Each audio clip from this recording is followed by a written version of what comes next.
Hello everyone and welcome back to Top of the Box at the Game Emporium, where some friends have gathered to talk about board games, and I have a dog. It felt like you needed to do like a James Bond villain turn in your chair. Yeah. At the beginning there. It's quite difficult. It's quite difficult to do in this armchair Yeah. under the stairs, which is where I'm currently sat. I'm going to put Tilly down now because she is panting quite a lot. But there you go. This is Tilly. I'm Luke. That is Ross. Hello. And yeah, we're here to talk about some board games. I'm going to put the dog down now, so we can carry on with things and talk about board games. There you go, girl. Yeah. It'll just be down there. So today we're doing something that Foster the Meeple did first. They had a discussion about some unpopular opinions in the board gaming hobby. And we are just taking that idea that they had and we're going to bring our own opinions to it. Which, to be fair, they did say they wanted other people to do it. Yoink and twist, that's the way to do it, right? I'm not going to touch that one. Yeah. So yeah, there's a list of questions that they had drafted together, and yeah, we're just going to give our little spin on them. So the first thing is, these are all our opinions. So Yes. you know what? Disagree, get involved. Take in them the as comments gospel. below. Oh, sorry, yeah. Whatever, you get involved. Yeah, sorry, yeah. Do whatever. Get involved. Let us know what your opinions are on each of these things that are coming through, and let's see where we go with this one. So, the first one is: what is a popular game that everyone loves, but you don't? Mine's. Do you have an answer for this? I do have an answer for this. It's Wingspan. Which is probably for That's you. fair. It's probably was. It could have been predictable a little bit there, but. I mean, yes, I do know you aren't as hyped on. Yeah, others are. I know what I should love the kind of the theming of it is quite nice and pleasant. The components and everything's quite pleasant. The game mechanics and everything's just quite pleasant. But ultimately, it just comes down to what I've just been saying there. Quite pleasant, and then there's just a few bits which I'm just a bit like doesn't quite hit the mark. And then overall, that kind of muddies it. And then by the end of it, I'm a bit like yeah, not really that fussed. Don't really care. Everyone seems to love it, but whatever for me. You have just shifted into soft focus for some reason. Because it's very intense. It's so intense, we just don't want to look at him anymore. I get that. Wingspan, I think, is a game that I enjoy. Wingspan, I've got a lot of Wingspan. I will probably get the expansion stuff when it comes out because I really like Wingspan. I do prefer Wormspan. Yeah, I haven't played that yet. Yeah, I've been told it's better. I think you'll like it. The one for me, Yeah, go on. I think the most outstanding one. There's a couple that you and I. There's one that you and I agree on, which is Ark Nova. Yes, absolutely. Neither of us particularly love that game. It just doesn't do it for either of us. Yeah. I think the one that probably stands out the most, that seems to be against most of the curve, is Castle of Burgundy for me. It sits right above my head. Which is right above your head, and it's a very hefty weight to sit just above your head. It's Castle of Burgundy is fine, I think. The problem I have with it is most of the time I played a lot of it on Board Game Arena. It's one of my most played games, and it's one that I probably overplayed a little bit. Yes. I don't think it particularly works well at 2 or 3. I think it's a game that you need to play at 4 to not then get screwed over by the random luck of the tiles that come out and the random. You've got too much randomness going on there, which is usually a thing that you hate. There is. But for whatever reason, in this particular game, you don't seem to mind it. Yeah, I think. Yeah, I don't know. Even at 2 players, I feel like I've got at least. Yeah, it is a bit random, but I feel like I've always got an option. I think I like randomness when there is no option, and sometimes the options maybe in Castle Burgundy, sometimes the options maybe not good or not what you want. And so I can get that why that might be a bit frustrating. But I think for me, there's just enough in there that it doesn't sting too much. It mostly sucks when it's like the last two turns of the game or something like that. And there's basically a bugger all you can do. And you're kind of like, well, this is a bit of a waste. I was hoping for like a big oomph for final finale, and it's just not there. So, I appreciate it. It just doesn't feel satisfying to me for whatever reason. So it's just one of those The things. other thing as well, which I think maybe is not that popular, but I'm just going to throw it in there because it is definitely a game I don't like, is Munchkin. Which I think I think there's a bit of a cult following for Munchkin, but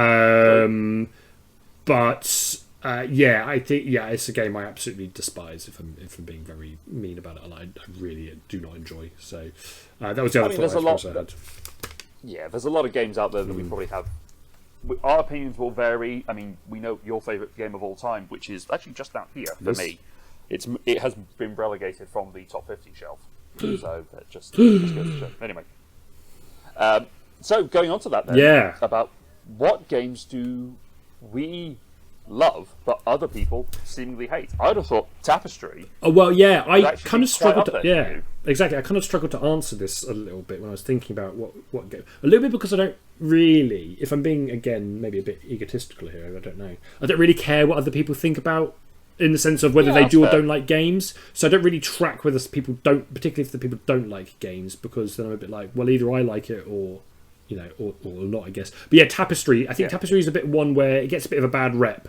Yes, and I think people play it maybe like once or twice. They don't really understand, because you have to know the strategy behind it to get like the value and enjoyment out of it, which obviously is a fault of the game. If we're being clear about it, it should be an easier learning curve into it, potentially. But yeah, I think that's the only one I can really think of, which is a game I love, which is maybe not as loved by other people. I mean, the other one as well is obviously like Lacerda's and other just heavy games. To be fair, for the most part. Now, I challenge you on the Lacerda's because so many of them are in the top 50. I just think it's I just think it's Marmite is the thing. Yeah. Is it either they're loved or not, right? Yeah, I think I'm looking at my top 50 or like my top 100 of recent, like I did recently, and there's nothing huge that's standing out there as games that people hate so much. Maybe ones that people don't love quite so much. Yeah. So maybe something like Five Tribes. Yeah. Right? Doesn't really get talked about that much. It's kind of forgotten about, and it's just kind of there. But it's a fantastic game. I'm looking at the shelf now. Yeah, I was doing this earlier. I was just hunting on my shelves, and it's just one of those things that, like, I wouldn't necessarily say that I'm a follower when it comes to the games. Like, if I like a game, I like a game, and that's just what it is. I'm not going to seek out other people's opinion, kind of like yourself. But I always have like a good time with things like Gods Love Dinosaurs. That's a fun game. Flamecraft is another one I really enjoy. Other people don't. Yeah. Go. It's pretty, but not fun. Looks over functionality. That kind of thing. But there's just there's a lot of games here that I'm just looking at, going, you know what? I don't think anyone really hates these games. Yeah. I think we're quite actively. I don't think we're that polarizing generally when it comes to our collections. No, not really. I think we not to say we follow, and we're going to come on to this in a minute, really. Anyway, but obviously we don't necessarily follow trends and stuff. We don't necessarily, whatever's the latest thing. But I think we tend to like similar games to other people. I don't think we're particularly quirky in our collections, anyway. No, I don't think we look for a particular designer that is lesser known, or or particular publisher or whatever. But things we do, maybe along that vein, the next question is, what's a popular theme that you hardly reach for? For me, probably space. Yeah, is probably my main thing. Space. I'm not as fussed about space. Yeah. I don't mind a space game. I'll play a space game. I mean, what have I got here that's spacey themed?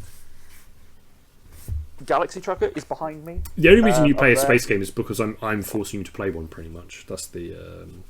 Yeah, but I don't look at it. I don't look at a space game and go, ugh, space. Yeah. Like a space, like on Mars, you could arbitrarily, that could be themed anyway. Yes. Right. You could just reskin everything about on Mars and put that into other spaces. There's Welcome to the Moon, I think, is another example. We've not played it yet. No. We really should. We should play the campaign. That'd be quite good fun. Yeah. We could probably do that remotely. That might be an interesting one to do.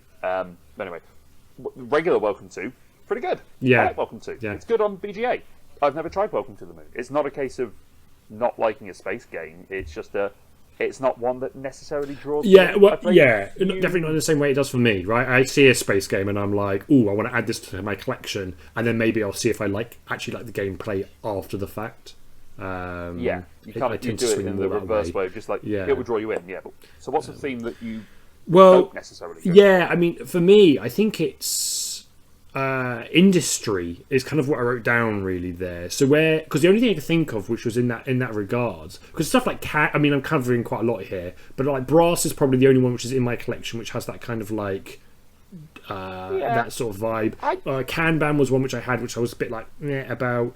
The other one as well, which is I think sort of related, which is kind of that medieval or historic ones, which don't tend to. It has to be very specific. Civilization and nation games, yes, but when you start getting very local to areas, I get a bit like, The only some exceptions in that though, maybe like Kutnahura, which obviously we've played recently. Castle of Burgundy kind of sits maybe in that exception space there. But there's just a few where it gets a bit more like, I'm trying to think ones games which you might have as a comparison of games which are a bit like, well, I mean, to be honest with you, I just look at my collection and I go, I don't have games like that. Well, I would ask that question of Lisboa though, because Lisboa is a very specific location. It's a very specific time. It's a very specific thing that happens, right? So that is kind of a. But as a whole, I think compared to like space, for example, where I will just get a game for space because of space things, or maybe slightly fantasy-esque, but but space is like a hardcore across the whole thing, or sci-fi is probably actually a better way of defining it actually. But I tend to probably probably the good comparisons that would probably be like the West Kingdom, like the Garfield Games stuff that I really go for. Yeah, you're not. I just don't have it. Yeah, I enjoy it. I just don't have it in my collection. It's just not a thing I would seek out necessarily. Yeah, which is fine. Yeah. I guess in that vein, then, what's a popular game that you have absolutely no interest in playing? Well, apart from the ones that we talked about, the games that we don't love. Yeah, I quite struggle to kind of I don't know, getting a definitive answer on this, because I'm always up for playing kind of a little bit everything at least once, right?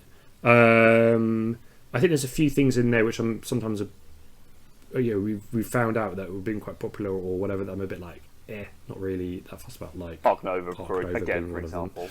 But yeah, I couldn't really get a definitive answer on this. Did you have something in mind? I mean, TI4, Twilight Imperium is probably the thing for me. I mean, I've played it on a digital version, which is not a great implementation. I'll be perfectly fair about that. It's not a particularly interesting. It's not an interesting theme. It's not an interesting mechanic to me. I don't necessarily want to spend 6 hours sat down playing one game. I'd rather play 6 1-hour games or 3 2-hour games, that sort of thing. Yeah.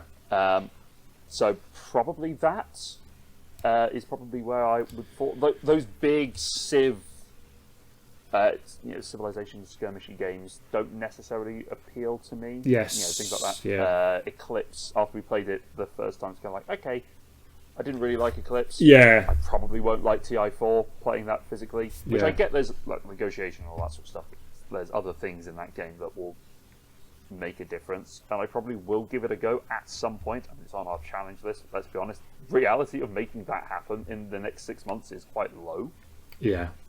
Yeah, so, unlikely. It would have been for my birthday, and that's obviously just passed. So yeah, sorry. There's less of a window for it.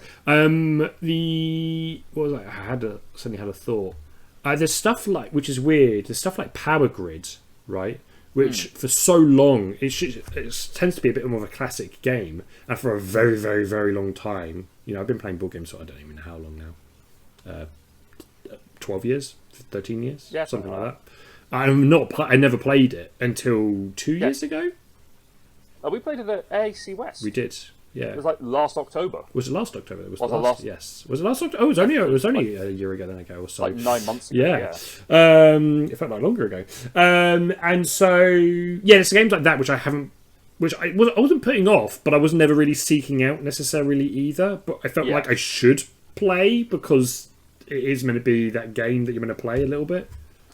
It was interesting. We were talking about this on my Bucket List Board Games podcast, which is an episode that we're coming out soon, about games that, depending on when you play them in your career or your board game hobby time, it's kind of will make a difference when you play. So if Carcassonne was the example, right? We were talking about games that would get people into the hobby. Mm-hmm. Someone came to Carcassonne after 5-6 years into the hobby, and didn't do anything for me. It's like, I've seen everything that this kind of does for me. But for someone who's brand new into the hobby, Carcassonne's fantastic. Yeah. I think Tokaido, which is right here, yeah. is a game that you introduced to me as one of my first games into the hobby. In fact, it was my first game in the modern board gaming. And one of the next ones is coming up in a second. We'll talk about that in a bit. And Tokaido just blew my mind. And I still have it. Like, it's still... I have an Nimiji, which is its follow-up. Yeah. And I still think really highly of it.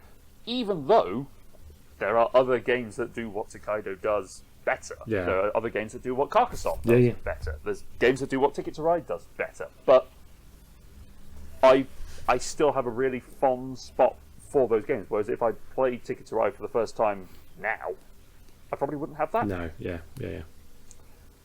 Which probably leads us on to the next thing of Catan. Timeless classic or overhyped? I think we've got the same response to this, which is just overhyped. It's overhyped, yeah. Absolutely overhyped. Okay, I'm going to be really... Like, for me, Catan is like a millimetre above playing Monopoly. Or something along those effects. Yeah. It's so roll and move-esque, right? That it's just... Yeah. I mean, it's just... Yeah, sure, there's some... you can introduce someone to board games. You can introduce them to, like, oh, you don't just have to roll some dice and move the thing. There's things you can trade. There's a bit of, like, diplomacy you can go on in here. There's all these other little intricacies that you can eke out. But they're all, like, the tiniest little slithers of these things. When you could just, like, be like... Cartographers is a great game I've introduced loads of people to board games through. Yeah. And I'm like, pow, here's a thing. Look, this is how radically different board games can be. This is how easy they can be to get into, and this is how enjoyable they are. And that's, I think, a way better example than And it's weird because it's got a very big following, and it surprises me. And it probably is because that's how people got introduced. But it surprises me that it hasn't faded off over time a little bit. Yeah, I think a lot of people. There's a very good possibility because it's almost 30 years old now at this point. 1995 is when it first came out. So there's a whole generation of gamers who were introduced to Catan early, and then as the hobby has developed and grown into what it is now, a lot of people who started off who want to then introduce to their kids or to their friends who they have never played a game, they go back to the older games. Like, you and I would go back to Carcassonne, Ticket to Ride, Tokaido, that sort of thing. We'll go back to those sorts of games. But, I mean, Catan was maybe the 6th or 7th game that you introduced me to. And it didn't blow my mind. And then I played it again. I didn't play it again for 8 years. And then I just played it. It was on BGA, and I was just like, wow, this really doesn't do it for me. I'm going to jump ahead a little bit because one of the topics or questions that you wanted to cover off is about games which need or could do with house ruling on it. And let's do that question now. We'll just jump out of order. Yeah. So the next one is, I guess, games that need house rules. Because it sounds like you're. I was going to add for Catan. I've heard there's quite a good house ruling on here where you roll 3 dice and you pick 2 of the 3 dice as the zone that you're triggering, the active zone, right? So it gives you a little bit more control over it. It makes it a little bit more strategic because you're having to actually make a decision about it. And it's part of where we were talking about earlier about me, particularly me not liking randomness as well, is again, that's a game where I roll dice and I'm not getting options off the back of those dice. I'm not being able to manipulate it. I'm just rolling dice and then the thing happens. I could simulate this game through a computer and there's something like, turn out the other end of it, right? So yeah, absolutely. So that was one which jumped to mind for house ruling. Yeah, I mean, for me, in terms of house rules, I don't know. I look at the shelves again and just kind of think... Well, can I throw in another thought as well, just maybe for us specifically, is I was trying to think through, and I found that we probably don't play our games frequently enough to, like, one game quite a lot, to be able to want to house rule stuff. Unless we play something we feel it's absolutely broken. And typically it's probably because we've played it wrong rather than anything else. Then I don't think there's a need for us to to house rule stuff, because I think that house ruling has come in when I hear a lot about it for Everdell, for example. But I think the people who are house ruling Everdell are the people who are playing it like once a fortnight or every month or whatever it may be. Right, that's their regular game. So I mean, there are people that with Everdell there is the the trying to balance off the husband and non-heteronormative coupling, right, of the husband and wife cards, which is fine. That's that kind of works. You kind of have to have this. There's specific cards which are the husband that has the ability of the wife, and then the wife that has the ability of the husband. Otherwise, you get quite powerful. It does get quite broken. Yeah. But I agree with you that we probably don't play that many games that frequently. Yeah, the other one which I'd thought of was Imperium, but mostly when I'm trying to think about how I might house rule that is actually, I mean, I've not necessarily implemented anything on the changes here, but it's actually about how can I make this a little bit more fluid in the gameplay, because it's quite long between turns. So is there ways we can, play simultaneously or cross over on the turns a little bit? And it does say in the rules, whilst one person's doing this, you can do, someone else could be doing that. But I think there could be more of it. So normally there's a rule we've got wrong in the middle where we've then sort of house ruled it just to carry on, and then we're going to come back to it and fix it next time we play it, or we've just played it wrong, and so there's a thing. Or it's because it's more about the player interactions and how the game's working, rather than we played this game loads of times, there's this preferred way, we know it enough that if we make this tweak, this will be a better way for us to enjoy it. Yeah absolutely. I think Imperium is actually a really good, like the Imperium Legends Classics and Horizons. That is something we were talking about quite at depth actually a couple of months ago, about how we could fix that game to make it not feel like just solo. Because it feels it does feel a solo element, and there's some interactions, but no more than I don't know. I won't go into the detail on it, but so we'll worry about it another time. All right, so jumping back to the order of the list, then card games versus board games. Where do you land on? I mean, board games, if I'm honest. It's kind of obvious, probably by the shelves behind both of us. I think the card game. Go on. Listen, I mean, there's a balance of when does a board game become a card game? When does a card game become a board game? Because I look over my shoulder, something like Codenames. Is that a card game or is that a board game? Yeah, I mean, that's a great shout. I mean, I would class that as a board game, I think. Because whilst there's not one board, you have a selection of cards in front of you, and that kind of becomes the board. That's a selection of cards. A selection of But then you could take something like Carcassonne, and you could say, well, what are tiles but just cards that you're placing in front of you? So is Carcassonne a card game or a board game? It's a board game. It's got a scoreboard. Well, I mean, you can say Codenames has a timer. It has, little standees for the cards for the. Do you know what I mean? So I think anything. We're discussing more the definition of cards versus board games, but for me, a card game is purely a set of cards which I have in my hand, and maybe one pile of cards in the middle of the table where there's some sort of interaction happening with it. I mean, even something like Seven Wonders. You have player boards, but ultimately it's really just a card drafting game. It's a card game. Dominion.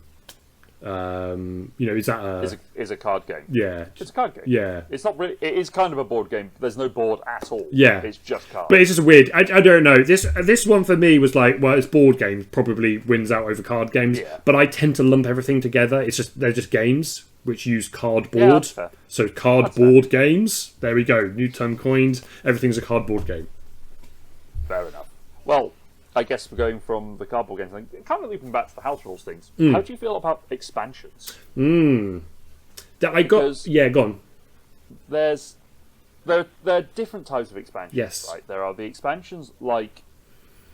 I'm trying to think of a great example of it. Actually, Everdell is probably a good example. So I'll reach here. Belfair. Yes. The Belfair expansion to Everdell adds in modular expansion that you can kind of chuck in. It gives you some asynchronous player powers. It adds a little bit of depth to the game without adding anything too crazy. It adds more to what's there. And what else have we got? Just looking around. The Unmatched series, actually, is probably another one where those are all technically standalone expansions. Yes. It's just another character that you can throw in. Yeah, you could put Final Girl in there as well, potentially. Yeah, Final Girl, they're all expansions. Carcassonne is another one which has a bunch of expansions that just add more tiles, but they add other little mechanics. So there's games that add depth and there's games that add breadth. Yeah. That can make things a little bit too complicated. Yes. There's also games that add solo modes. Yeah. And campaigns. Or more players as well. Some things are just more players. but we can. I think Sagrada has the 5-6 player expansion, which is actually adds more than just the 5. It does, yeah. Typically, I mean, I was thinking like stuff. Twilight Imperium, for example, where you add in your 7th and 8th player, but also like mechs and leaders and all those other bits and bobs as well. So the new expansion for Expeditions is an example, is actually one that fits in that place. Where there's some things that they're trying to retcon maybe a little bit, and adding for a 6th player. Personally, I would never want to add a 6th player to Expeditions, the Stonemaier version, just because I don't know if they've done anything to mitigate the area of the board for a 6th player to sort of scale it up a little bit so you have a bit more space. I just felt the game was too crowded with 5, and you couldn't really plan for anything because you couldn't share spaces. It gives me just a great opportunity. Over, Oh, sorry, you carry on. No, that was pretty much it. I was just saying this gives a great opportunity. I was, chomping at the bit to talk about my favourite game. It's a great opportunity to talk about my favourite game. Obviously, Tapestry, which I think has done quite well off of expansions, right? And what I like about that as well is they've kind of capped it. They've said, look, we're not going to be endlessly releasing new civilizations. We're saying here's some new stuff. Take it or leave it. I think the latest one where they've kind of gone, right, now we know that we've done them all, we're going to just revise all of the ones and do a lot of balancing, taking some of the data from BGA, for example. I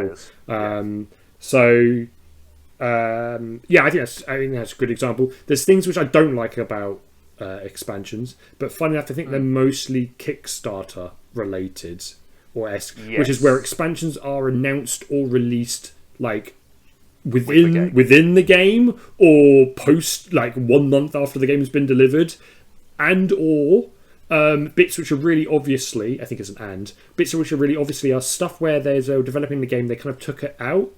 And then now they're going, well, you can add this thing back in, but it's going to cost you an extra 15 quid to do that. There's a reason why we took it out, though, was because maybe it didn't quite work as well, or it complicated the game, or it changed something.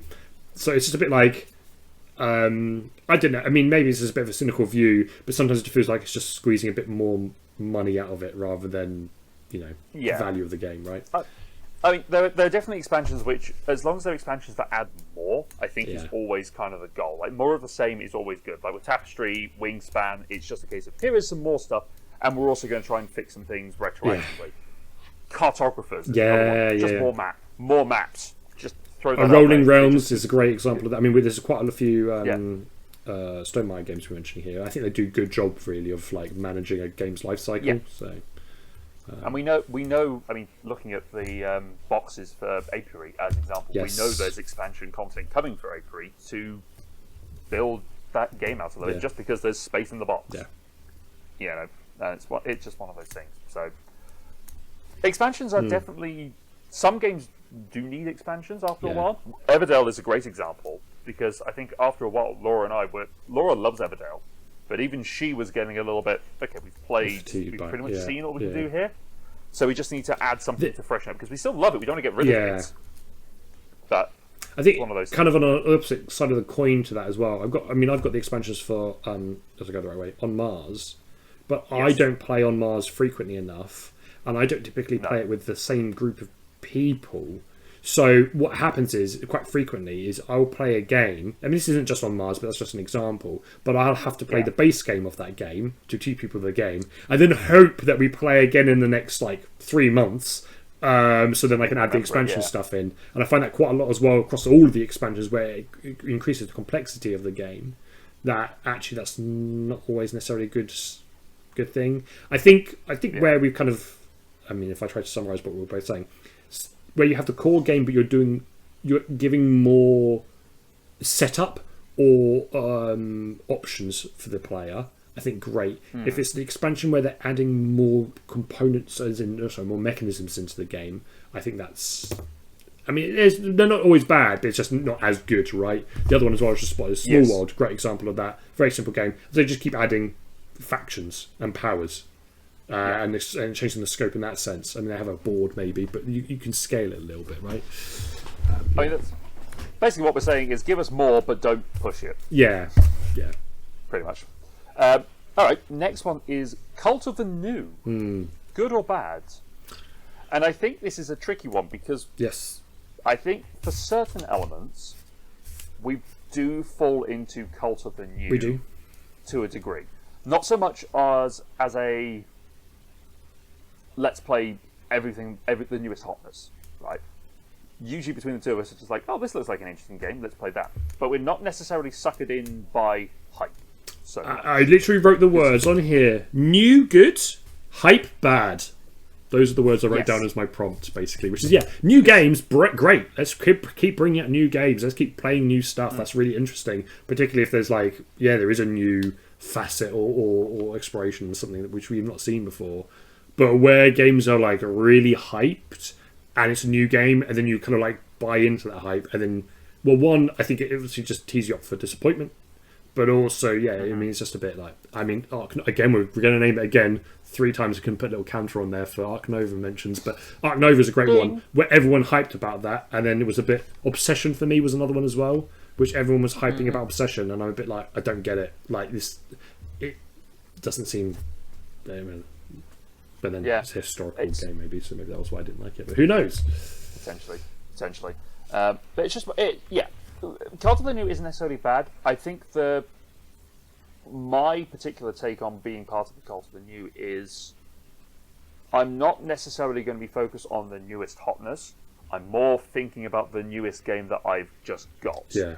Regardless of how it is. So an example would be something like Mythicus. Yes. Which is, or Mythicus, or however you would pronounce that, which is a game that came out at Essen last year, and I picked it up a couple of months ago because I was like, "Oh, this looks really cool. This looks interesting." I tend to be about a year. I think we both are as well. I think about a year behind on the whatever the thing is, which sometimes Divinus is another one which did not come into my radar at the time the Kickstarter was being done. Yeah, and then I saw a video that had been done for the Kickstarter preview 2 years after it had gone through, and thought, "Oh, that looks like right up my street." Yeah. Damn, I missed it. Yeah. And there's just so many games coming out these days, right? Yeah. It's impossible to keep up to date with all of them, and we don't. So we're usually just about a bit behind.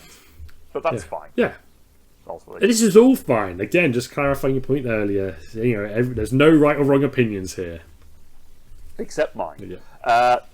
So the next one is there an overemphasis on complexity in modern games? I mean, I'm nodding, but yes. Yes. Yeah. Probably yes. Lacerda's is a great example of heavy games that actually are people say they're heavy and they're complicated. It's not so much that. You've got 4 things you can do generally, and it's just how you connect those. Yeah. Right? That's where I think because there's games which are complex. So. Again, I've written stuffing too many mechanisms in. That's basically my tagline for this one. I think. Oh. So there's games which are complex because they just try to do everything, and I think they don't really hit the mark. They're not hitting a particular audience. I think they're just making it complicated, but without really the reward off the back of that. And then I think there are games which are complicated because there's a lot of strategy behind it, which are good. So, and I think there's, I think there's just I don't think the statement of, there's a hunt for the perfect, I don't know, everyone's trying to get towards the most complex game possible, because we still have loads of great party games that are coming out, still loads of great small games coming out, right? But, yeah.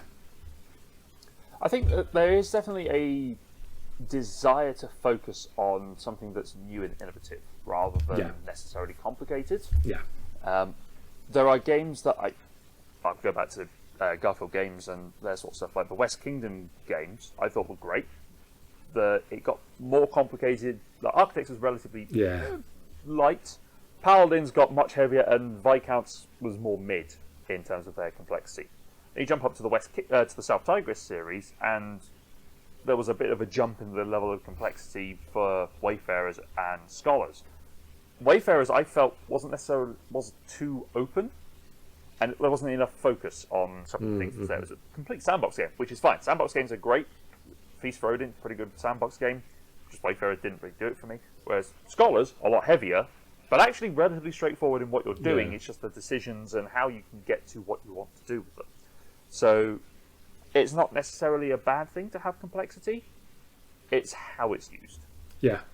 Yeah, and it's who you're playing with as well. And we covered off a little bit. Like, complexity is great if you know board games, but I'm not. I mean, I have been mean to my dad a couple of times, if I'm honest, because of stuff like Lisboa, where I've kind of been like, "Hey, let's play a board game. Let's play. I really want to play Lisboa. Let's play Lisboa." And he would actually, he's not a board game necessarily, but he'll follow along and he'll play it, and he will enjoy it. Yeah. I think I stitched up my family most recently with Twilight Inscription. Again, not necessarily all board gamers, but that was probably just a tiny step too far. And that is one I would say is very complex in the sense of there's a lot in front of you, and so the strategy is hidden, but also it's not easy to interpret. Well, if I do this, what does that mean for this other bit here as well? So yeah, agreed. We've got 3 more, which we probably need to rattle through because we are taking longer than we anticipated. As always, but that's what we do. We love to chat. Beloved components that are overrated or unnecessary. My big one, minis. Yeah, I mean, I was actually going to be very, very controversial and just say standard meeples. Like, just the little wooden meeples that you just seem to get dumped into the occasional game. And I'm thinking you could luxury this meeple a little bit more. Not mini it, just give it a little bit more character to the theme and the stuff that's going on. But I agree with your minis. You go off on minis because I'm coming from a different angle. A lot of the time with a mini... Yeah, minis are great. 3D printers are great. You're going to get a lot of great stuff into it. Actually, that's a lot of plastic, a lot of excess space that's being taken up in the box, which means it's a nightmare to put away. Yeah. And as much as I love minis for something like D&D, that's great. I've got a game upstairs which I've got purely for minis that I'm just going to gut for the minis. I don't really have any intention of playing the board game that it's attached to. But the minis are great for minis, those. Yeah. And I like painting minis at times. I go through phases of painting stuff. But for table presents, why not just use a standee? Yeah, I mean, just a little cardboard standee and a slot base. Yeah, a great example of this is Mythwind. Really nice game, very I barely even say game really, because it's just quite chill, kind of like story that you're playing along. But you have a big mini in there for playing a character, but all this mini's doing is just you're moving it onto the action space, then you're moving it off the action space, then you're moving it onto a different action space. That's all you're doing. There's no there's no, and although they're quite nice, there's no size comparison. It's why is the mini here? Why have I got a 10 centimeter tall mini? I don't know. I guess the counterpoint to that though is if you had bought Mythwind, the Kickstarter thing, as you did, for the price that you paid for whatever that was, would you have been disappointed if they just gave you a cylinder? And this is your player marker for marking your actions. But I think that's where the standees bit comes in. And this is why I was talking about more like luxury meeples. Because I think, if they just put in a little standard little person meeple in there, I think I would have been a bit miffed. And I'm going to come on, what's it called? It's going to come back to my head in a minute. What I find is that, like a standee with some artwork on it, amazing. That's going to look really nice. That's going to just tick the box. Could I have saved, I don't know, 30 quid off the price of the box and then not had minis in there? Yeah, I think I would have quite liked that option. There's other Stars of Acarios, which I was looking at recently, and they had standees and they have minis. But I'm thinking set up and tear down time on that game that's gonna be for a solo game, and then you're then packing all your minis away at the end of the game. Maybe it's not that bad, but I just think it's a bit. It is. Yeah, I think there's just an in between. I'm an in between, right? I think there's just you can make something look nice without having to fork out so much money for it. Yeah, absolutely. And I think probably the biggest culprit, you and I probably share this opinion, is Foundations of Rome. Yeah, you don't need those massive buildings for what is actually quite a light game. Yeah. I in no way think that Foundation of Rome I think is a nice game. It's fun to play. I'm not going to pay 120 odd quid for that game to take up that much space. I'd rather have which is coming out apparently. They are doing a second edition or a smaller version of a £30 tile placement game. Yeah. Which is just printed tiles, and it does exactly the same thing. And I think, as well, if you're paying that much money, I want luxury wooden components. I want to feel the quality. I want to feel like I'm buying a piece that I'm putting on my coffee table, for example, rather than hiding then inside a box. But yeah, you're paying for the production there, aren't you? You're not necessarily for the game. Yeah, World Wonders is actually a good example where they've got all these various monuments that are built to put in. Well, they've got little wooden blocks that represent those monuments, which is quite fun. It's quite neat to lay those out. They didn't need to do that; they could have done them with tiles. But the price point of that game isn't ridiculous. It's very reasonable. I tell you, it's come back into my brain, and I need to say it before I forget. Which is on the flip side of this is Spirit Island, which the production quality put me off the game because it feels like someone's gone to a second-hand prototype board game shop and just bought components from different games and went, I'll throw these all in the box. These are all the things that I need. You have tiny little plastic miniatures. You have a game board where the art's a bit. You have tiles and cards which don't quite match up to anything. It just seems a bit jumbled. And so there's a game where I think actually I'd rather have paid an extra 20 quid, 30 quid to have just got the component quality up a little bit because without being immersed in the game, but it pulls me out of the immersion a little bit because I'm like, why everything, the tactile of it is different. Makes sense. Right, two more then. Yeah, go on. Are there any themes you would want to see more of? I struggle with this game. I talked about not necessarily as a player, I want more space. I struggle with this a little bit because I'm like, it's not normally a theme that will pull me in. Great components and artwork, that will pull me in. Great gameplay, that will pull me in. But themes kind of tends to be a bit secondary to whatever it is. The only thing I can think of is more specific animals. We have a lot of zoo-related stuff. So rather than it being like zoos, let's have a game about specific animals. I don't know, I'm putting something out there. Rhinos, I quite like rhinos. Moose, quite like a moose. Where's the game specifically about those things? And then you've got a lot of bug ones. But I just think of more like, that's kind of where I was going. But yeah, I don't know if you've had a better thought on this. I've had a think about this, and I'm kind of in the same boat. Ultimately, it will come down to who's designed it, what are the mechanisms, who's the publisher to a certain degree, how does it look, and what's going on here. Because on the face of it, Ark Nova, coming back to Ark Nova again, mechanically does nothing different to a lot of other games. Like it borrows the action selection from Race to the Galaxy, it borrows the tags and card elements from Terraforming Mars. It's got tile placement, it's got all these other bits and pieces that sort of tag into it. And on those other games, I quite like what they're doing. But for whatever reason, Ark Nova doesn't do it for me. And I don't understand why. Terraforming Mars Ares Expedition kind of does this similar things to Ark Nova. It does a lot of things similar to regular Terraforming Mars. I don't like it anywhere near as much as I like regular Terraforming Mars. I'd much rather play that one. To the extent that I go, actually, do I need Ares Expedition? No, not really. Even though it's the same game ultimately. Yeah, I think. Maybe I'm taking this off. I'm going to take this off maybe sort of two times. One is actually closer. Fit to Print, I always think of as a great game where the theme works really nicely with what you're doing in the game. It all beautifully makes sense. It's a really good example where it's a more unique theme. I don't think I know of any other game which is about making newspapers.